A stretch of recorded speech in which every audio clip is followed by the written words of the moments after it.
Hello, everyone. Good to see you all.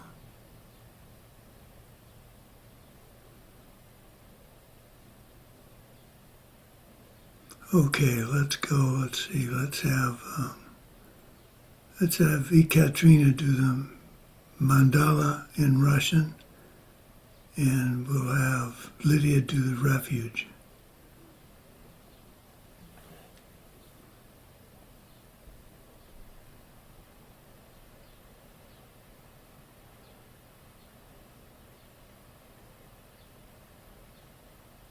Ekaterina, can you go ahead and do the mandala offering for us? Oh, she's frozen.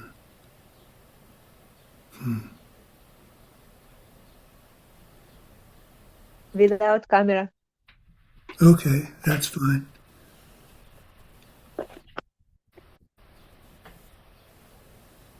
Вот огромная земля, наполненная ароматом благовоний, укрытая покрывалом из цветов. Великая гора, 4 континента, украшенные драгоценностями, солнцем и луной. В твоем воображении я вижу храм Будды и подношу их все тебе. И с этим деянием пусть каждое живое существо сможет ощутить чистый мир. Идам гуру ратнамандалакам мирьятаями. Я принимаю прибежище в Будде, Дharме и Санге, пока не достигну просветления. Силой добра, которое я творю, даянием, участием на этом занятии и прочим, пусть мы достигнем просветления во благо каждого живого существа.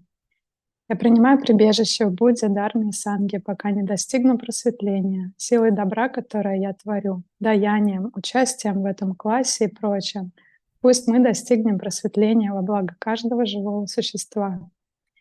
Я принимаю прибежище в Будде, Дharме и Санге, пока не достигну просветления, силой добра, которое мы творим, даянием, даянием, участием на этом занятии и прочим, пусть мы достигнем просветления во благо каждого живого существа.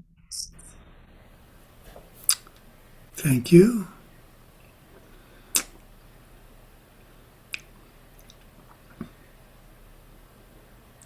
Well, let's do some rejoicing. Let's go with Daria first. Good morning, Venerable Lama Sumati. Good morning. I rejoice. I'm here and I see you and all students because yesterday and the day before I have temperature 39 and yes, and I look very awful, bad, and my mother was very upset, but it's okay. And I remembered your teaching about meditation on death, and I say, okay, if I'm death, what I can do? Lama Sumati said, I must think it. Okay, and I've done that job. No, some things. What they think I must do, but I think, okay, no, tomorrow I do tomorrow. But thank you so much, Lama Sumati, for your teaching meditation on death, and it's help me. Oh, good. 39. What's that in English? I have it here on It's Fahrenheit, yes? 39. 39.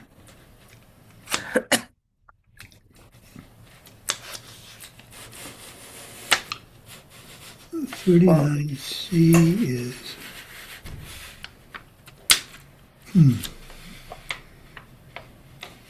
Oh, 39C is 100. Wow, we had a temperature of 100. That must have been fun. So you feel much better now, huh? Yeah, better. Good. Thank you. Well, I'm glad whatever I can do to help, I'm glad I was able to help you. Okay, let's go with Ekaterina. What do you have to rejoice in?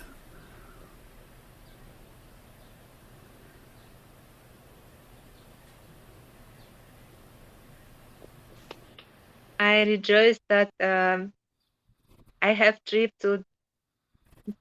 Now I am in Dharamsala, and I'm okay with the flight, with the food, water. Yes, and we have river. This is amazing, and Himalaya always wonderful. I'm happy. How long are you going to be there? I wish to have to be 10, 10 days. Wow. Wow. Oh. That must be just wonderful. Congratulations on making that happen. Are you there with your family? No. Your connection's not No, very good. we have the group 30, 35 people. Oh. Wow. I have not been to Dharamsala. I'd sure like to go there. I may be going to Nepal after all in October. If my health is good, I feel very strongly I need to get to Nepal for some reason. So I have to save up my pennies for that. Okay. Let's see who's next. Anna.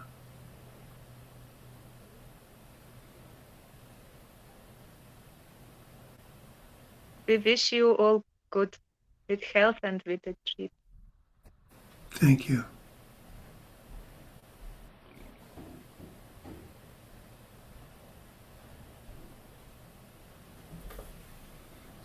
Hello, dear Lama. Hello, everyone. Can you hear me on English channel?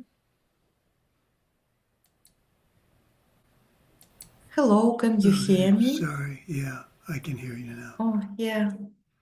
Hello, dear Lama. Hello, dear Sangha. About my rejoicing today, I want to rejoice of my mom. She is pretty active for now, and she also has some plans to grow flowers and vegetables on her balconies, and she is planning how she will buy all this stuff and so on. So she is full of plans and expectations.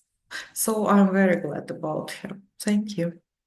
That's very nice to have a plan and looking forward to doing something. And my wife has potted plants with Swiss chard, and every 3 or 4 days I get a ton of Swiss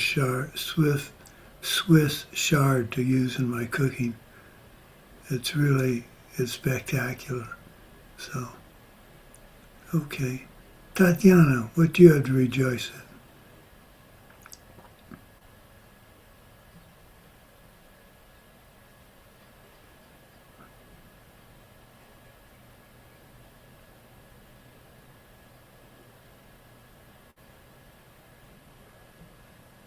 Добрый вечер, Лама Сумати. Доброго вам утра. Всем привет.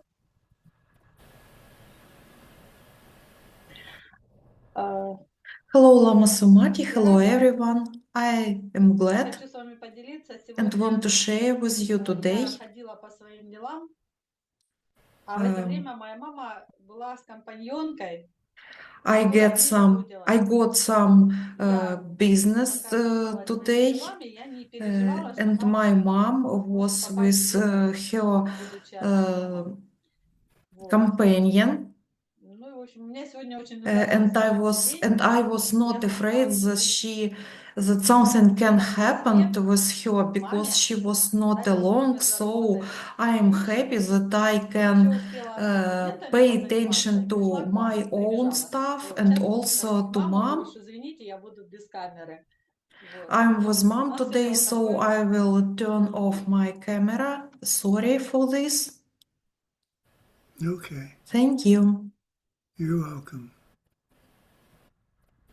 Well, I'm glad your mom has a companion to work with her and free up some time for you. That's due to your generous help with other people in past lives. Okay. Let's go with Lydia. Hello, dear Lama Sumati. I rejoice that my friend from Germany, which I have never seen, she ordered a book for me, our book, Guide to Bodhisattva's Ways of Life, Bodhisattva's Way of Life. And we know the date when it will come. It's 4th of May, so it will be soon. I cannot get it at this day, of course, because it's in Germany, but I can read the scan, which I already have, but I cannot read it. What version of the book are you getting? It's which you recommend, Steve Batchelor. Oh, good. Is it the older one with the turquoise cover? I don't know. I will see, but I think Yeah. it's the oldest one because it was like rare in this shop, so they don't have it at all. And they ordered it maybe in London or in the United States. I don't know. So it's a long journey of this book. Yeah. Well, good. That's a wonderful book, and Steve Batchelor's translations remain some of my favorite. So, okay. Oh, I thank you for the photos of Sophia and the Easter eggs, and that very short video of her singing. That was very short. Does she enjoy singing lessons? Yes, she's waiting for the next class. I have a lot of video, but I could send it to you, but she just start singing. So maybe later I will send you this song. Do you sing? Oh no. How about your husband? My husband, no, only maybe when he's very lucky or something like this. When he's happy. I used to sing to my wife, and one day I was singing in the shower late at night, and I heard her say, "Enough already, I'm trying to sleep." And since then, I haven't sung to her again until recently. That's 40 years I stopped singing to my wife. Now my voice is so shot, but anyway. Okay, Svetlana, you're bringing up the end here. Dear Lama Sumati, thank you so much. I'd like to rejoice and make it like an offering. I'd like to rejoice that today my mother's 70th birthday and I had a chance to serve her directly in presence. And we met each other yesterday in person. It was like around like less than 10 years, but something around this period of time when we didn't meet each other in person, I guess. And like it was very touching, and it demanded hard work from me to be able to meet with her and to be calm and etc. And it was very lovely meeting. And today I presented like a gratitude notebook to her and some like mandala books by Geshe Michael as gifts. And we went to Indian cafe where were Buddhas and Wheel of Life Tanka, and then had a walk. And like we spent like from the early morning to the like around 6 p.m. Time together. And I rejoice about it and make it as an offering because as I feel it, all this work in Dharma standards make it possible. What prevented you from seeing her over those 10 years? Is she in another city? Well, good job. You you did sufficient deeds to ripen something as special as seeing your mom for her 70th birthday. That's good. Well done. Well done. So, what do I have to rejoice in? Well, I was going to rejoice in my bike coming, but it didn't. It hasn't. I have no idea when it's coming. So, I'm just rejoicing that I'm not mad. Not very mad, anyway. What else? Oh, I spent a lot of time on the chart we're going to use today. I spent about an hour building this in PowerPoint, so I'm very pleased with myself. That's fun. A biofeedback device that we're going to start using on me, hoping to take care of my posture, arrives tomorrow, and we're looking forward to starting to get in to learn how to use it. So I've got 2 classes to prepare lectures for, and I'm going to be learning some new software. I'm going to be a busy guy. And when my bike comes, I'll be riding my bike. So now my wife wants to use my stationary bike, but I want to move it into her room, not my room. She wants to leave it in my room. So if she leaves it in my room, I have to clean up my room because I get these looks like, you expect me to be in your room when it's not dirty or anything, and there are only a few pieces of clothing, but her idea of neat and my idea of neat are, well, not touching. So, what else? Oh, turns out one of the chief scientists for Lockheed Martin Aircraft Corporation, a huge aircraft corporation, really likes my writing and has offered to help me if I have any further projects. We know someone in common who has passed away, so it's fun to get an email from Manny, and I'm going to write him back and see what I can do about getting some more information from him.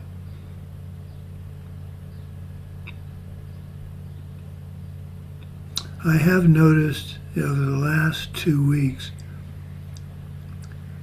I need to be more vigilant with the internet.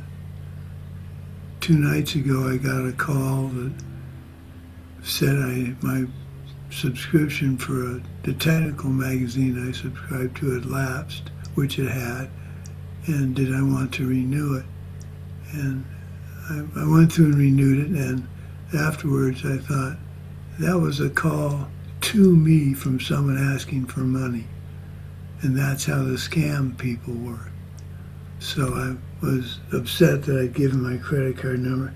I did some checking, and it was legitimate. This guy was from Aviation Week.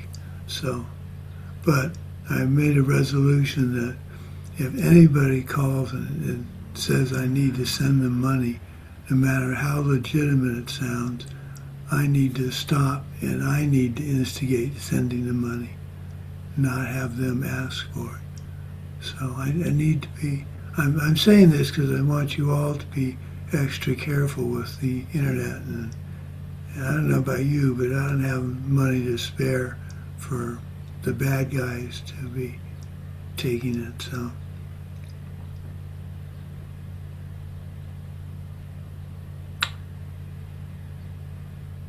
So,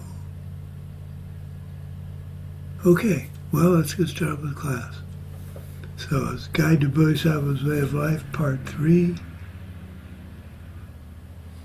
I apologize for the noise outside if you can hear it. They're chipping away at some tree branches.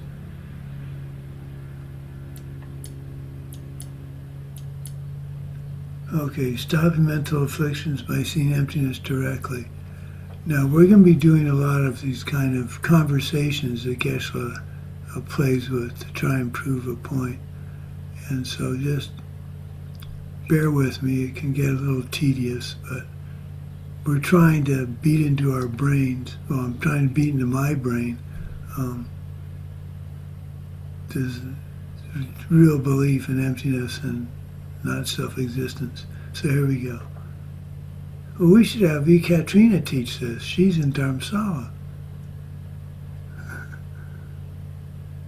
Okay.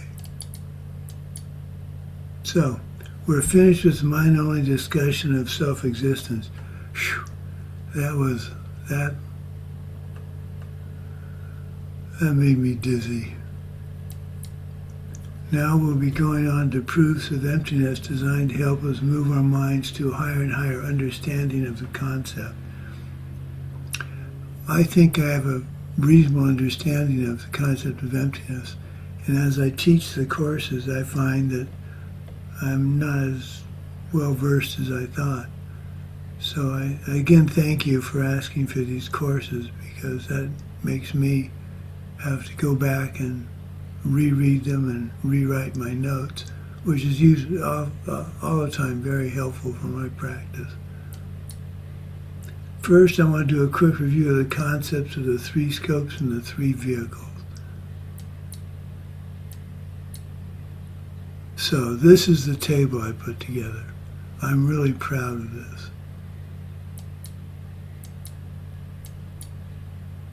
The vehicles, scope, the motivation, the core scriptures, and the realizations. And as I said before, this chart is something you should have memorized and be able to think about that quickly. Otherwise, things get very confusing very quickly. So, Hinayana, vehicle. Their lesser scope. Their motivation is to escape the three lower rebirths. Their core scriptures are the 10 non-virtues, or 10 virtuous deeds, depending how you like to look at it. And their realization is they don't want to be reborn in the lower realm. They want to be reborn as humans. And following the 10 non-virtues carefully will be sufficient to keep you from being born in the lower realms. Then there's the medium scope, still Hinayana. I use Hinayana for the lesser scope because there's no real name like we're going to find out for the medium. So that's a little confusing, but they're composed of the listeners. They want to escape rebirth and samsara completely. The first turning of the wheel of Dharma. The four Arya truths are their main scriptures they refer to.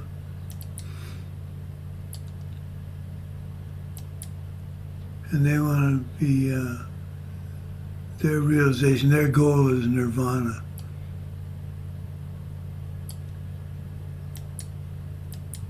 Okay, then the self-made Buddhas. They want to escape rebirth and samsara as well. First turning of the wheel and the wheel of life are their core scriptures. And they also want to reach nirvana. Now,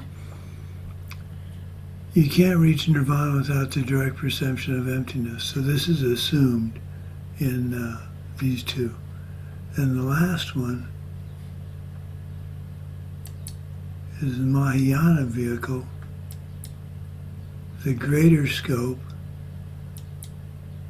Bodhicitta and the six perfections are their motivation. Second and third turning of the wheel are the core scriptures, and total enlightenment is their goal. Now, because I'm so used to making tables for technical articles, I have, as you might see, I have some superscripts. So, another name for listeners is Shravaka, or hearer. The abbreviation TOTW is turning of the wheel. Pratyatka Buddha The self-made Buddhas, that's another name. That's a Sanskrit name. And then WOL is Wheel of Life. So I will say again, I strongly urge that you memorize this, because it's something that need to be very facile with. You need to be able to think, well, who are the medium scope and what's their Sanskrit name and what are their goals.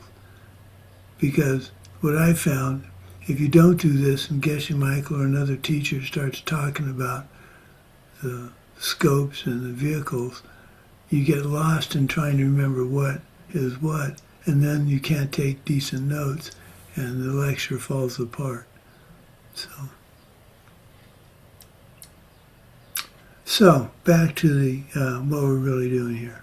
So the Hinayana say to Master Shantideva, why are you bothering with proving emptiness to us? You do not need to see emptiness directly to reach nirvana. Now that seems like a stupid thing to say. But Master Shantideva is nicer than I am. So, what do you have to see? The 16 aspects of the Four Noble Truths. Now, from what I understand, you can't get the 16 aspects of the Four Noble Truths unless you have the direct perception of emptiness, because it's the four Arya truths that generate these 16 aspects.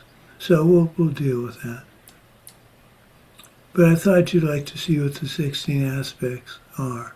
This is from a text Geshe hasn't translated, so I don't expect you to memorize this. I just thought it'd be kind of fun to see what the various subparts are. So the truth of suffering,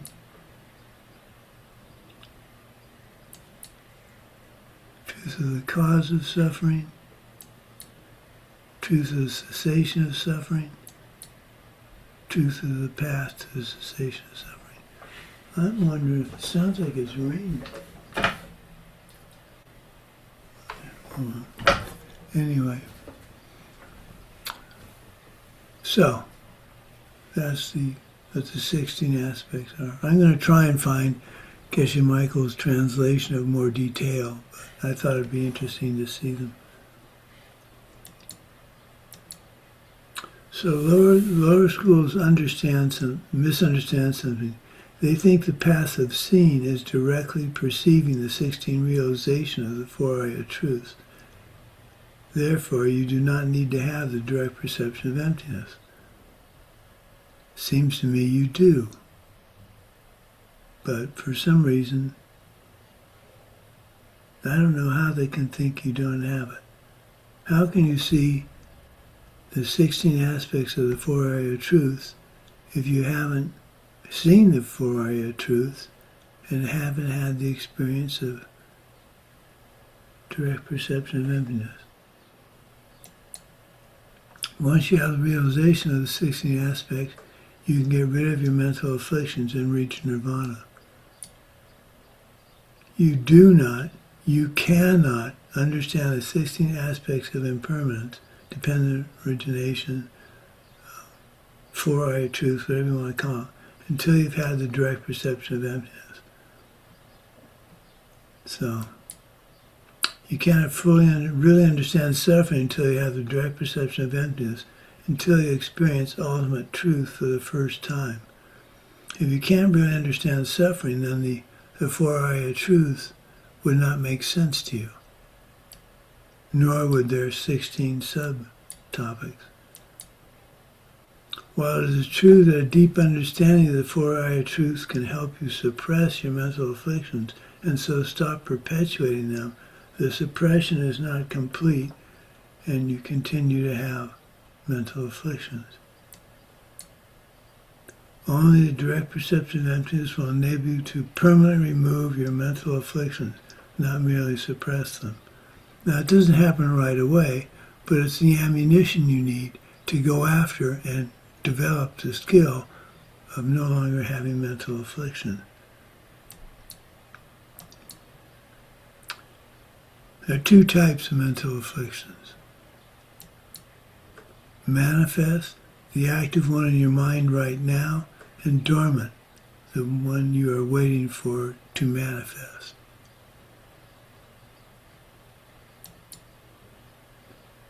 Just because we're not angry right this minute does not mean we have eliminated anger from our minds. We certainly have many sleeping seeds for further anger. Not speaking for myself.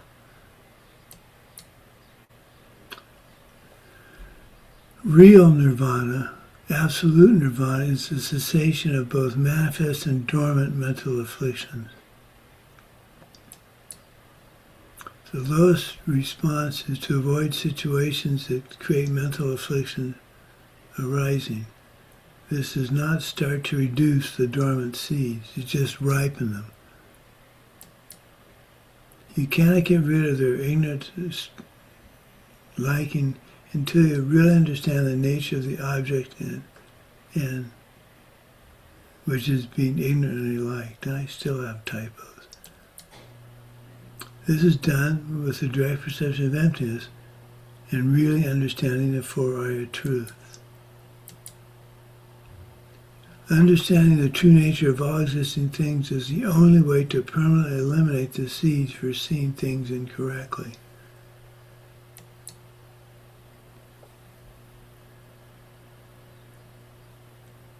You don't have to avoid mental affliction arising situations. In fact, the very same situation would now give you great joy instead. The opportunity to not get angry when you used to get angry, the opportunity to not get overwhelmingly happy when you used to get overwhelmingly happy, is rare for some of us. So, you're rejoicing in the chance to react with wisdom instead of going, oh, I got angry, that's terrible, I don't like getting angry. Instead saying, I got angry, but I stopped it, I didn't let it progress because I knew what was forming in my mind and I didn't want that to happen, so I short-circuited my anger. Now, what other mental afflictions would be an example here? Jealousy, same thing. The coworker gets thanked for something you did. Hooray for him or her. Good job. In your mind, you have to be able to say that and mean it. And the way to do that is to say, well, I think I helped them with this little piece of information, so I contributed to their success, and I rejoice in that because that's how I'm going to have success in my future lives. Instead of, they don't deserve it, they used all my information, didn't give me any credit. That's just setting the seeds to have this repeat again. It's hard to do at the moment, but that's why we're working on it. We're working on the skill to detect the mental affliction starting to arise in you and stopping it before it gets flowers to fruition.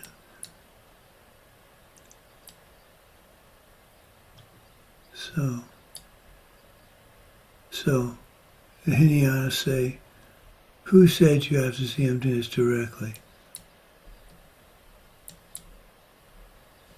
Whoops.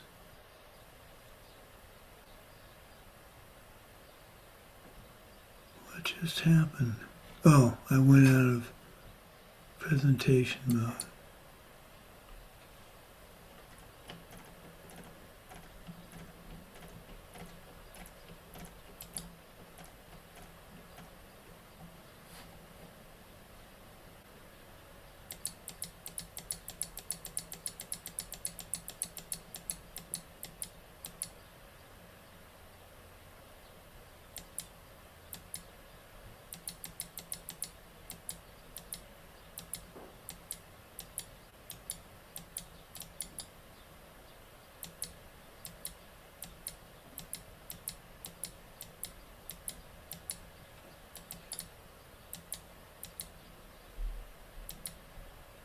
Okay.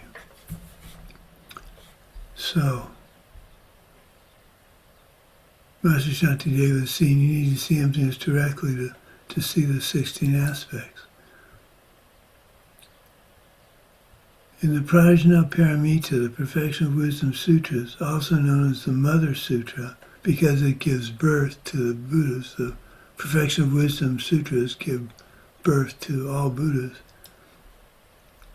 Lord Buddha states you must perceive emptiness directly in order to reach nirvana. That's pretty straightforward.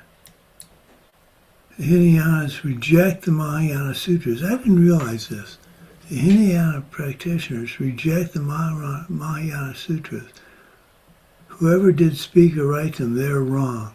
That's a pretty bold statement, because they're basically saying Lord Buddha is wrong. Master Shantideva is trying to convince the Hinayana students that they must see emptiness directly to reach nirvana.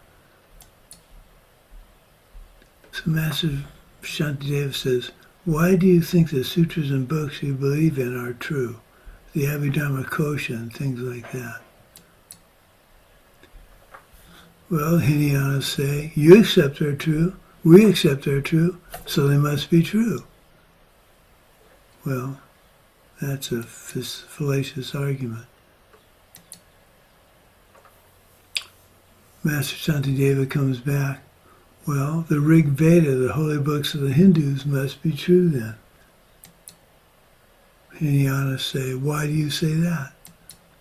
Master Shantideva, because you can find at least two people who think they are true. Just saying consensus agreement makes truth is not valid. The earth used to be flat, now it's a sphere. Smoking used to be good for you, now it's not. These are all consensus opinions, and in the case of the flat earth or smoking, everybody's changed their mind on that. Now think of it, when you see someone smoking now, at least in this country, that's fairly rare anymore. In Russia, is it still pretty common to see people smoking? Oh.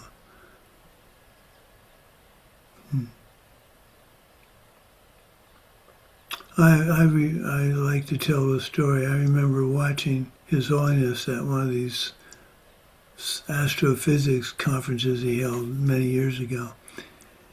And he was sitting there, and the fancy astrophysicists were describing how the Big Bang was how everything worked. And I just remember seeing His Holiness with that smile of his. And I thought he was probably thinking, yeah, you guys don't like our cosmology, but in another 50 years, the Big Bang will be down the toilet and there'll be something else. He was just, I thought he wasn't laughing at him, he was just thinking, they're not listening to what they're saying to me. Hinayanas, our lamas told us they were true, and the ideas, see, my software substitutes in for and. Oh well. And the ideas in the book teach morality, concentration, wisdom, which are criteria for what is considered to be a valid Buddhist book. Do you always accept that your books were true? No, when we were children we did not know anything about them. I'm not sure why that means they weren't true, but that's part of the argument. Master Shantideva, so when you applied them to your lives, checking them logically, you found them internally consistent. Right. They fit the test that Lord Buddha taught to analyze teachings and fit the criteria to the three trainings. Master Shantideva, well then you must see the Mother Sutras are also true because they fit the same criteria you just mentioned. You just believe that you just believe what you believe because it's what you've been taught. We agree that understanding the four-eyed truth can stop your manifest mental actions, afflictions temporarily, but they rise again. It's like that deep state of meditation where you lose the capacity to discriminate between objects. Mental afflictions are temporarily stopped, but will rise again when you come out of meditation. So, what is the connection between the direct perception of emptiness and stopping mental afflictions? Lord Maitreya's sutra, he's a sutra teacher. He's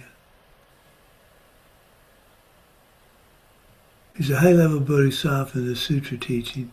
In the sacred teachings, he's the next Buddha. For some reason, we always mention that when we're talking about Lord Maitreya. Taught the Uttara Tantra, which is not secret, is a high-level teaching on emptiness, Madhyamika Prasangika school, and it teaches in 6 steps, 6 processes our mind that prevents us from stopping mental affliction. 1, we are born with 2 mental habits of seeing ourselves and our parts as being self-existent. The seeds come from a habit of having held this view in every previous lifetime. And since we have beginningless lives, we have a lot of karma built up that we need to burn off.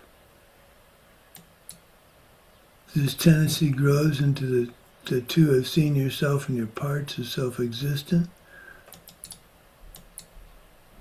This leads to becoming attracted or unattracted to things as if things, pleasant and unpleasantness, is coming from itself.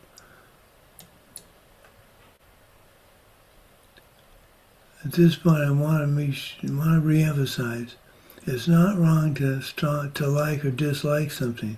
The error is not recognizing that these qualities are coming only from your own karma.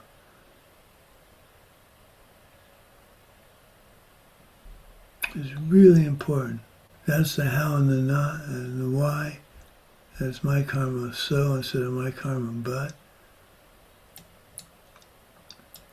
As ignorant liking and disliking grows, the ignorance is represented by the center of the wheel of life, the rooster liking and the snake disliking coming out of the pig's ignorant mouth.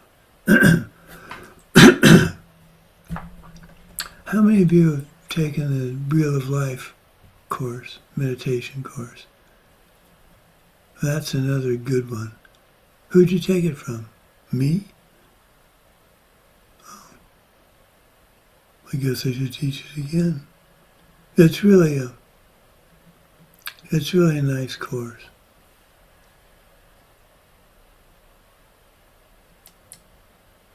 Out of habit, you respond ignorantly to a situation, yelling back at your boss, quitting your job, thinking your next job will not have an angry boss.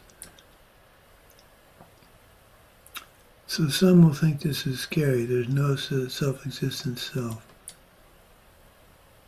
Well, okay. So, you just perpetuated your suffering world by yelling back. Having a direct perception of emptiness takes your ability to change your behavior to the next level. It supercharges it.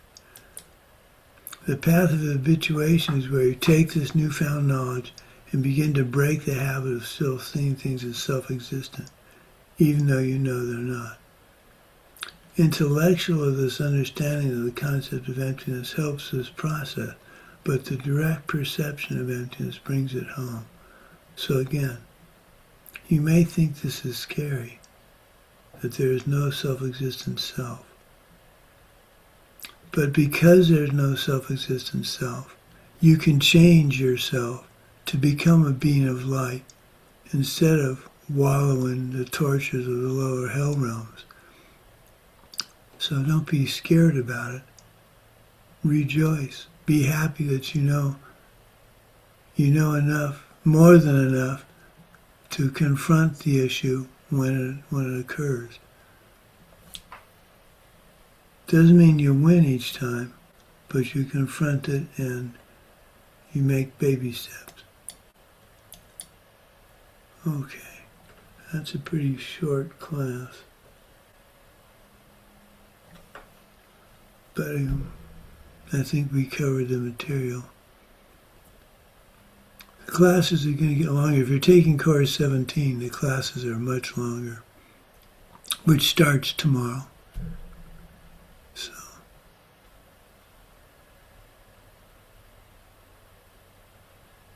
okay, let's do a dedication.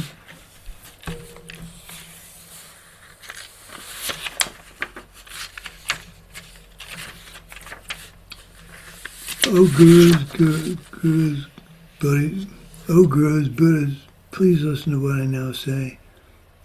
Just as all the previous Sugatas generated the mind of enlightenment and practice in accordance with the Bodhisattva precepts, so shall I too, in order to benefit all that live, give birth to bodhicitta and follow its precepts.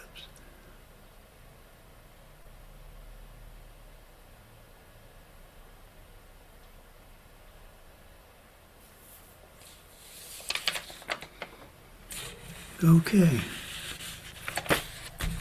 We'll see you all Monday. Thank you for the chance to teach you. And I think we're going to do Sojang.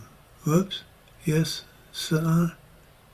Dear Lama Samati, can I ask maybe a small question? Why Sure. listeners and self-made Buddhas have different second core scriptures? It was mentioned on the slide.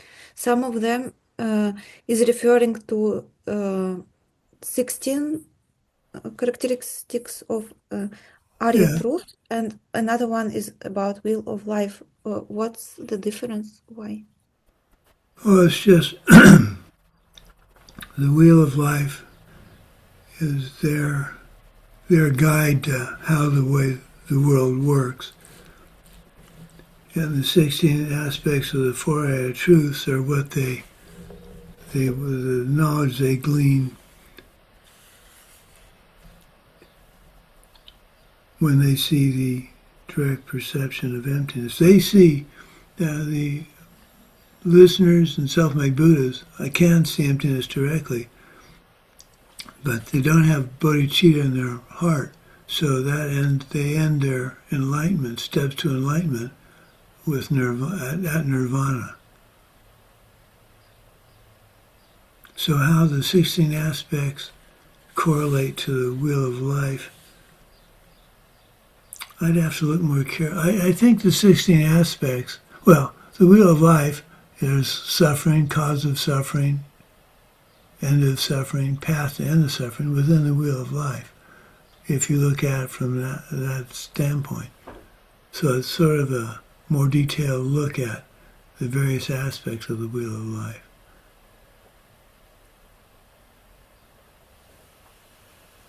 Okay. Well,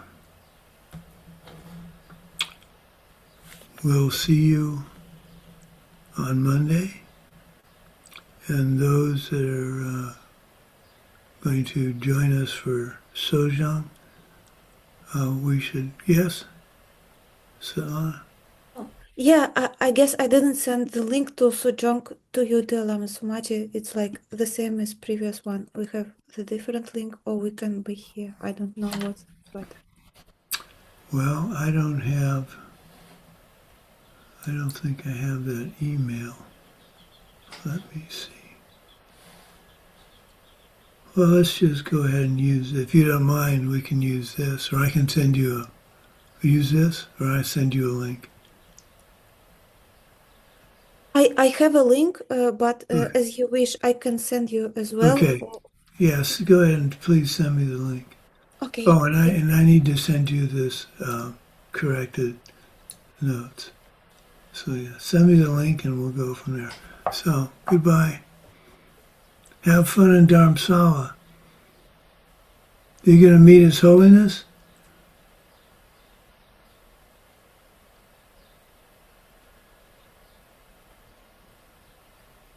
I'm really pleased, Katrina, that you've gone to Dharamsala. That's really impressive. I'm really very thrilled for you.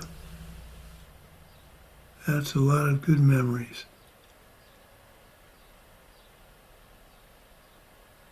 Take lots of pictures and maybe you can share them with us. Okay. We'll see you on Monday. Thank you, dear one, Sumati. No, my pleasure. Thank you so Okay. much.